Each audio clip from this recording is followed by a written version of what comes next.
प्रिय मित्रों, जीवन परमेश्वर का एक बहुत अच्छा हमें इनाम है। जी हाँ, हम सबों के पास जीवन है। हमारा जन्म होता है और लोग, हमारे परिवार वाले बड़े खुश होते हैं और खुशी का समय होकर के हम धीरे धीरे अपने घुटनों के बल चलने लगते हैं, फिर धीरे धीरे खड़े होते हैं और स्कूल जाते हैं, कॉलेज जाते हैं, दोस्त यार बनते हैं और इस प्रकार से हमारा जीवन चलता रहता है। कई साइंटिस्ट जो वैज्ञानिक हैं वो लाइफ के बारे में बहुत गहन स्टडी किया कि व्हाट इज लाइफ, जीवन क्या है, क्या मतलब है, हम यहाँ पर क्यों आते हैं, इस पृथ्वी में हम क्यों आते हैं, क्यों हमारा जन्म होता है। और जब जन्म होता है तो नेचुरली, स्वाभाविक रूप से हम देखते हैं कि मौत भी आती है हर व्यक्ति के साथ। ये तो जरूर है, कोई 80 साल जीता है, कोई 90 साल, कोई 100 साल, कोई बचपन में मर जाता, कोई जवानी में मर जाता। कहने का मतलब है जीवन और मौत दोनों हमारे जीवन के, हमारे व्यक्तित्व की सच्चाई है। अब आप इसको माने ना माने वो अलग बात है, लेकिन ये बहुत ज़रूरी है कि हम ये देखें कि ये मेरा जीवन जो है वो उसका मतलब क्या है। Is it meaningful? क्या इस जीवन का जो हम जीते हैं, ये प्राण जो हमारे पास है, ये कहाँ है, कैसे आया और क्यों हम यहाँ पर हैं। परमेश्वर का वचन बहुत सटीक रूप से, बहुत साफ रूप से इसके बारे में बताता है। एक परमेश्वर का जन था, उसका नाम सुलेमान था और सुलेमान अपने समय में सबसे बुद्धिमान व्यक्ति था। वो राजा भी था, उसके पास वैभव और उसके पास संपत्ति, उसके पास मतलब हर चीज था, क्योंकि वो राजा था, बलवान था और परमेश्वर को प्यार भी करता था। और परमेश्वर ने उससे एक बार कहा, क्या तुझे चाहिए? तो उसने कहा, भाई मुझे बुद्धि दे दे, बस मुझे बुद्धि दे दे, ताकि मैं जब राज्य करूं तो उसका मैं सुचारू रूप से, अच्छी तरह से अपने राजा का जो मेरा नेतृत्व है उसको मैं पूरा कर सकूं। अब परमेश्वर ने उसकी इस रिक्वेस्ट को, इस प्रार्थना को मान लिया और उसी सुलेमान ने कई किताबें लिखी जिसमें नीति वचन भी है, और दूसरा एक और किताब लिखा, उसका नाम है सभोपदेशक और उसका 12वां अध्याय। आज हम इसी 12वें अध्याय के बारे में देखेंगे कि भाई मनुष्य के जीवन का मतलब या शुरुआत या अंत कैसे होना चाहिए और कैसे होता है, ये बहुत ज़रूरी है। और मैं आपके लिए ये जरूर पढ़ूंगा सभोपदेशक, उसका 12वां अध्याय। इसके बाद फिर हम देखेंगे कि मीनिंग इन लाइफ, कि मेरे जीवन का मतलब क्या है। यहाँ इस प्रकार से लिखा हुआ है मित्रों, और विशेष करके जवान, अगर आप जवानी में हैं, मेरे ख्याल में सभी जवान हैं अगर शारीरिक रूप से ना हो तो वैसे मानसिक रूप से तो है ही।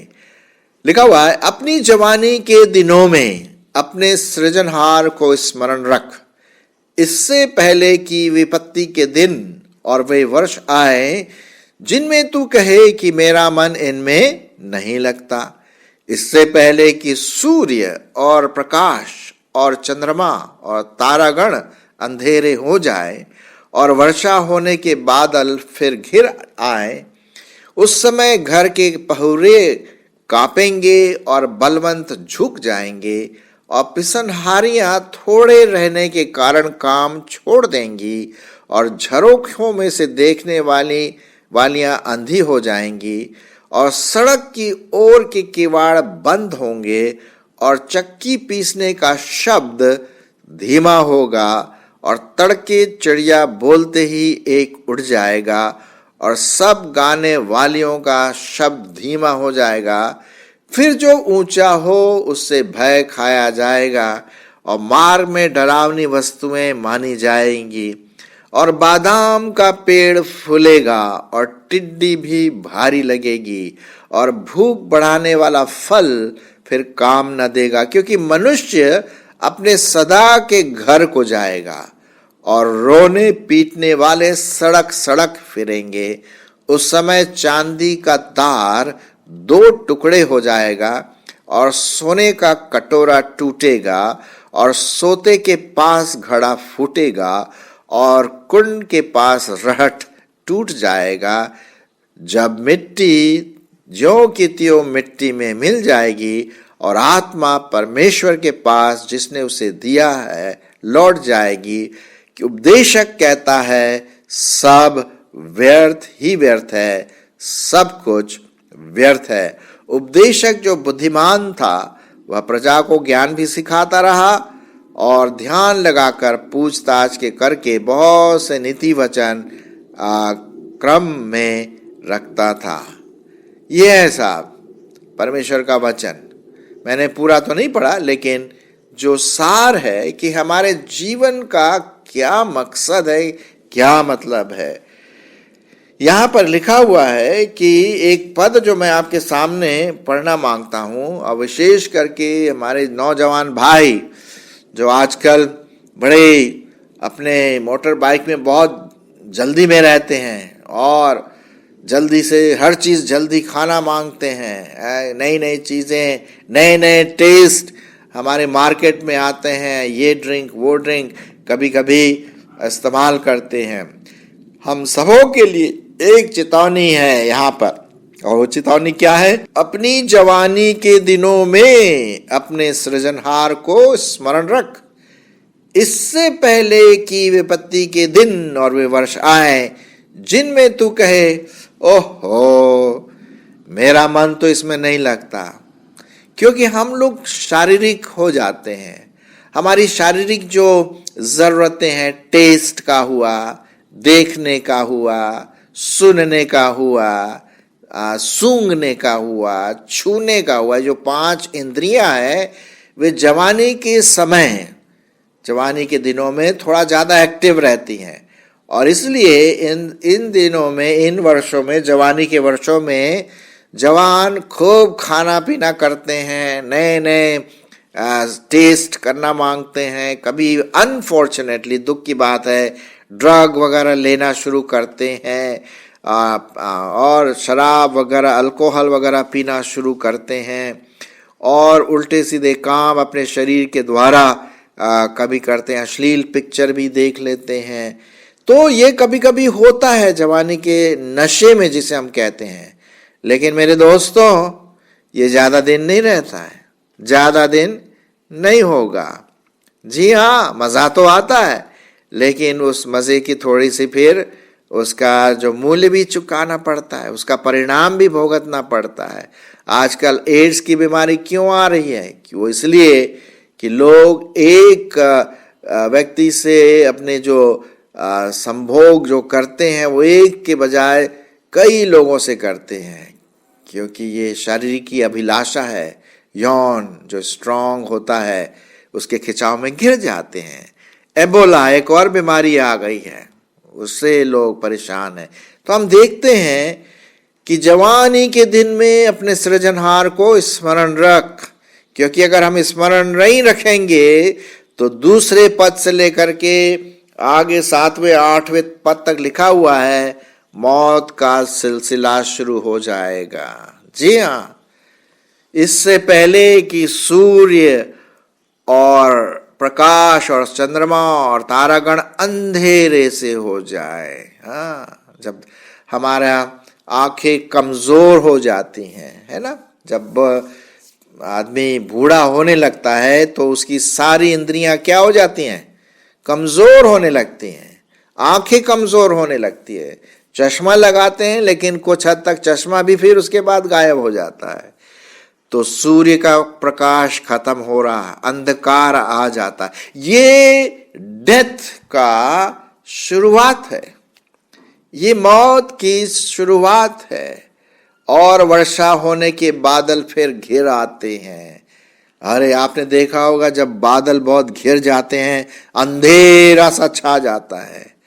फिर लिखा हुआ है उस समय घर के पहुरे कांपेंगे और बलवंत झुक जाएंगे। पिसनहारियां थोड़े रहने के कारण काम छोड़ दे। पिसनहारियां क्या है? दांत है, दांत। हमारे जो हाथ पांव, हमारा बैक, ये क्या हो जाएगा? कमजोर हो जाएंगे।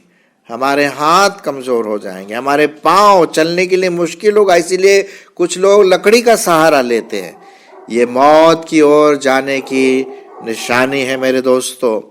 ये जो एज है, बुढ़ापे का जो एज है, उसमें आने का एक निशानी है ना। हमारा सुनने का जो कान है वो भी कम सुनने लगता है। और झरोखों में देखने वालियां अंधी हो जाएंगी, आंख देखना बंद कर देंगी, है ना। चक्की पीसने का शब्द धीमा हो जाएगा। हमारा जो दांत है वो जो पीसते रहते हैं हमारे खाने को चक्की के समान, अरे साहब वो भी कमजोर पड़ जाएगा, धीमा पड़ जाएगा। कुछ दांत गिरने लगेंगे। गाने वालों का शब्द क्या हो जाएगा? धीमा पड़ जाएगा। ये सब इस बात को प्रकट करता है साहब कि मौत आने वाला है। बादाम का पेड़ फूलेगा, वो सफेद हो जाता है पेड़। क्यों? जब हमारे बाल जो क्या हो जाएंगे? सफेद हो जाएंगे बुढ़ापे में। जी हाँ, इसीलिए परमेश्वर का वचन कहता है अपनी जवानी के दिन में अपने सृजनहार को स्मरण रख, इससे पहले कि वो दिन आए जहां तू गए ओहो मेरा मन अब इसमें नहीं लगता है। साहब बुढ़ापा आने वाला है। टिड्डी भारी लगेगी क्योंकि वो कमजोर हो गया, वो व्यक्ति कमजोर हो गया साहब, है ना। शारीरिक रूप से, मानसिक रूप से वो कमजोर हो गया। भूख बढ़ाने वाला फल फिर काम ना देगा। अब खाने के लिए भूख ही नहीं लगती है साहब, है, भूख ही नहीं लगती है। तो हम देखते हैं कि जो डिजायर्स होती हैं जवानी के समय, जो अभिलाषाएं होती हैं जवानी के समय, वो बुढ़ापे में खत्म हो जाएंगी या खत्म होती जाएंगी, कमजोर होता जाएगा। हमारा पूरा व्यक्तित्व सब कुछ खत्म होने लगता है। बीमारियां आ जाती है कि नहीं। हम फिर भटकते रहते हैं अस्पताल से इस अस्पताल से वो अस्पताल, यहां वहां। अरे साहब कौन जीना पसंद नहीं करता? हर व्यक्ति जीना पसंद करता है, लेकिन कब तक? और फिर बैड न्यूज ये है कि क्योंकि मनुष्य अपने सदा के घर को जाएगा और रोने पीटने वाले सड़क सड़क फिरेंगे। आप जानते हैं कि मौत आती है तो ये खुशी का माहौल नहीं होता है। घर वाले, पिता, पत्नी, पति, माँ बाप, बच्चे वाले रोते हैं, अपने छाती को पीट पीट कर रोते हैं। चला गया वो व्यक्ति। एक समय एक जवान था, बुढ़ापा आया और बुढ़ापे में आकर के उसने परमेश्वर की ओर ध्यान नहीं दिया और वो चला गया। कहाँ गया? जीवन का मतलब क्या है? अरे साहब जीवन का मतलब क्या है? हम क्यों आए इस दुनिया में? बस यही है कि जन्म लिया, खाओ पियो और मर जाओ। एक बहुत अच्छा पुराना गाना मुझे याद आ रहा है जो फिल्म का है। लड़कपन खेल में खोया, जवानी नींद भर सोया, बुढ़ापा देख कर रोया, सजन रे झूठ मत बोलो, खुदा के पास जाना है, न हाथी है न घोड़ा है, वहां पैदल ही जाना है। बिल्कुल सत्य बात है। और लिखा हुआ है 6वें पद में, सबोपदेशक का 12 और उसके 6वें पद लिखा है, उस समय चांदी का तार 2 टुकड़े हो जाएंगे और सोने का कटोरा टूट जाएगा। और सोते के पास का घड़ा फूट जाएगा और कुंड के पास की रहट टूट जाएगी। कहने का मतलब हमारा पूरा रीढ़, हमारा हृदय, हमारा किडनी, हमारे सब अंदर के जो ऑर्गन्स हैं, चीजें हैं, अंग हैं, वो सब खत्म हो जाएगा। तब 7वें पद में क्या लिखा? तब मिट्टी ज्यों की त्यों मिट्टी में मिल जाएगी और आत्मा परमेश्वर के पास जिसे उसने दिया है लौट जाएगा। लिखा है, उपदेशक कहता है, सब व्यर्थ ही व्यर्थ है, सब कुछ व्यर्थ है। क्या जीवन व्यर्थ है? क्या जीवन व्यर्थ है? आप और मैं इस दुनिया में क्या सिर्फ व्यर्थता के लिए ही आए हुए हैं? एक उपदेशक सुलेमान कहता है, उसने सब कुछ एंजॉय किया और बोलता है, यार ये सब व्यर्थ है, फालतू की बातें, हल्की बातें, हवा को पकड़ना है, सब व्यर्थ ही व्यर्थ है। लिखा हुआ है 9वें पद में, जो कि बहुत बुद्धि वाली बात है मेरे दोस्तों, मौत हम सबों को आएगी, हम सबों को आएगी, मुझे भी आएगी, आपको आएगी, हम सबों को किसी न किसी दिन मौत खटखटाएगी। क्या आप उस मौत से मिलने के लिए तैयार हैं? अब प्रश्न ये उठता है, क्या आप उस मौत से मिलने के लिए, उस मृत्यु से मिलने के लिए तैयार हैं? जी आप तैयार हो सकते हैं। 9वें पद में लिखा है, उपदेशक जो बुद्धिमान था वह प्रजा को ज्ञान भी सिखाता रहा और ध्यान लगाकर और पूछताछ के करके बहुत से नीति वचन से प्यार करता था और उसने कई चीजों को उसने खोजा। और एक बहुत इंटरेस्टिंग बात यह है कि 12वें पद में यही बुद्धिमान राजा बोलता है, आप ध्यान से सुनिए क्या है, हे मेरे पुत्र, इन चौकसी को सीख, बहुत पुस्तकों की रचना का अंत नहीं होता और बहुत पढ़ना देह को थका देता है। बिल्कुल सही बात है। सब कुछ सुना गया, अंत की बात यह है, सुनिए ध्यान से मेरे दोस्तों, सब कुछ सुना गया। कितना आपने मैसेज सुना होगा, कितने बातें लोगों से सुनी होगी, सब कुछ सुना गया। अंत की बात यह है कि परमेश्वर का भय मान और उसकी आज्ञाओं का पालन कर, क्योंकि मनुष्य का संपूर्ण कर्तव्य यही है। अरे बाप रे बाप, ये है गुड न्यूज, क्योंकि परमेश्वर सब कामों और सब गुप्त बातों का, चाहे वे भली हो या बुरी, यहां पर लिखा हुआ है, न्याय करेगा। ये बहुत सटीक बात, बहुत महत्वपूर्ण बात, जीवनदायक बात कहा है। मैंने शुरुआत में भी पढ़ा था, सबोपदेशक उसका 12 का पहला क्या लिखा था, हे जवान, अपनी जवानी के दिन में परमेश्वर को स्मरण रख, अपने सृष्टिकर्ता को स्मरण रख, इससे पहले कि वो दिन आए जो कहे कि भैया मेरा मन नहीं लगता, मैं तो अपने लालसा में जाऊंगा, अपने जीव को सेटिस्फाई करूंगा, अपने शरीर को सेटिस्फाई करूंगा, अपनी आंखों को संतुष्टि दूंगा। अरे साहब, मौत आ जाएगी और लिखा हुआ है सब गुप्त कामों का न्याय होगा परमेश्वर। लिखा हुआ है इब्रानियों की पत्री में कि ये ठहराया गया है कि एक मनुष्य, उसका जीवन होने के बाद उसका न्याय होना आवश्यक है। क्या आप उस न्याय के लिए खड़े रह सकते हैं? यहां पर लिखा हुआ है 13वां पद, सब कुछ सुना गया। अंत की बात यह है कि परमेश्वर का भय मान। शुरू से ही आप अगर परमेश्वर का भय मानेंगे तो आपको मौत से डरने की जरूरत नहीं, क्योंकि वो आपको अनंत जीवन देने वाला है। लिखा हुआ है अंत की बात यह है कि परमेश्वर का भय मान और उसकी आज्ञाओं का पालन कर, क्योंकि मनुष्य का संपूर्ण कर्तव्य यही है। Without God life is meaningless. बिना परमेश्वर के हमारा ये जीवन का कोई मतलब नहीं है, कोई मायने नहीं है कि हम यहां पर क्यों आए हैं।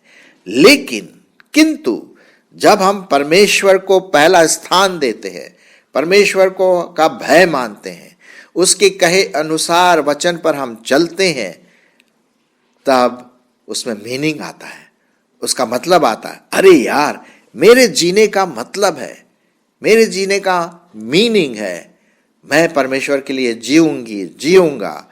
कि कोई लिखा हुआ है, क्योंकि मनुष्य का पूरा कर्तव्य यही है।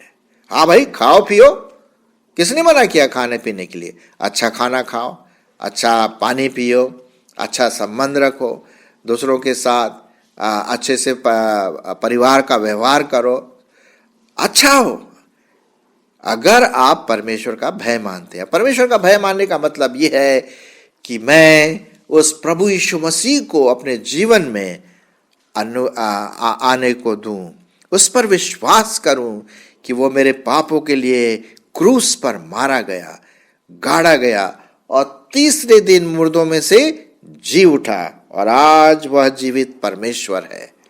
अगर हम इस प्रकार से इस वचन को अपने जीवन में लें तो हम परमेश्वर का भय मानते हैं और उसकी आज्ञाओं का पालन करते हैं, उसके वचन के अनुसार चलते हैं, क्योंकि यही सिर्फ यही मनुष्य का पूरा कर्तव्य है।